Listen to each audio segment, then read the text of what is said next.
Snow and dangerously low temperatures are going to affect much of the U.S. 18 states already under wind chill and winter storm alerts tonight. It could be the coldest Christmas in years. Here's an update on what's going to be one of the severest winter storms ever to hit our area, and that's not based upon snow amounts, but rather upon the overall conditions. 60 million Americans now face brutal conditions, including places that don't normally see them. We're talking about Memphis and Louisville.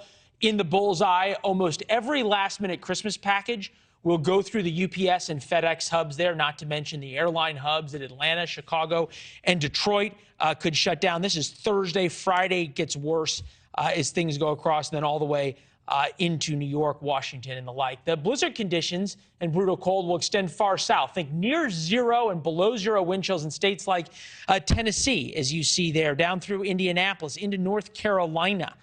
As well. Snow down through North Carolina, almost touching South Carolina, where farmers will face some terrible choices about livestock during the storm that they're just not ready for. John Boyd is here, fourth-generation farmer, president of the Black Farmers of America Association. John, it's always good to see you. We appreciate it. Look, farmers are used to being at the whim of Mother Nature, but when Mother Nature throws something that we haven't experienced in a long time, what do you do? Well, it's going to be tough, and farmers are going to have to regroup very quickly within the next couple of days. Livestock has to be put up, horses, cattle, goats, and they're going to have to be fed a forage such as hay in the form of fescue or alfalfa. That's what keeps the animals warm. So there's going to be a lot of difficult days ahead for farmers. They're going to have to prepare barns, that have water. The pipes have to be dressed with some sort of insulation to keep the pipes from freezing so that the livestock has water. So it really makes farmers adapt really quickly to the change in the weather. Yeah, we're putting that map up in terms of how far south the freeze line is going in this storm.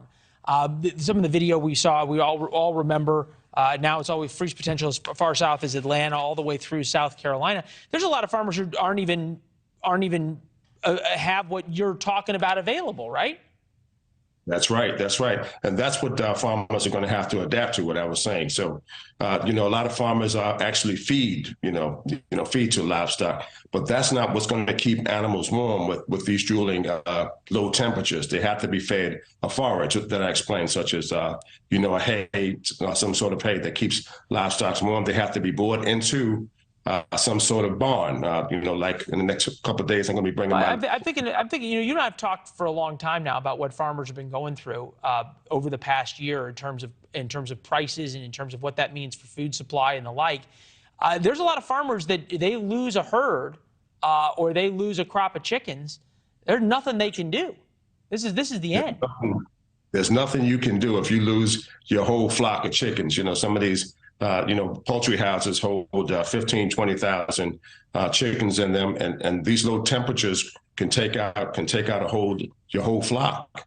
So it's really challenging, and we have to, rise to the adaptation of Mother Nature. Mother Nature is, the farmer's biggest challenge, and remains that. And this is another example of that, of what farmers have to go through to prepare and deal with the acts of Mother Nature. Yeah, huge challenges ahead. John, we always appreciate you talking to us. If we don't speak before, Merry Christmas, all right? Happy holidays to you, Leland. And thank you very much for having me. Thank you very much. Thanks for watching. Go to newsnationnow.com to find NewsNation on your television provider. And don't forget to subscribe. Click the red button to get more of NewsNation's fact-driven, unbiased coverage.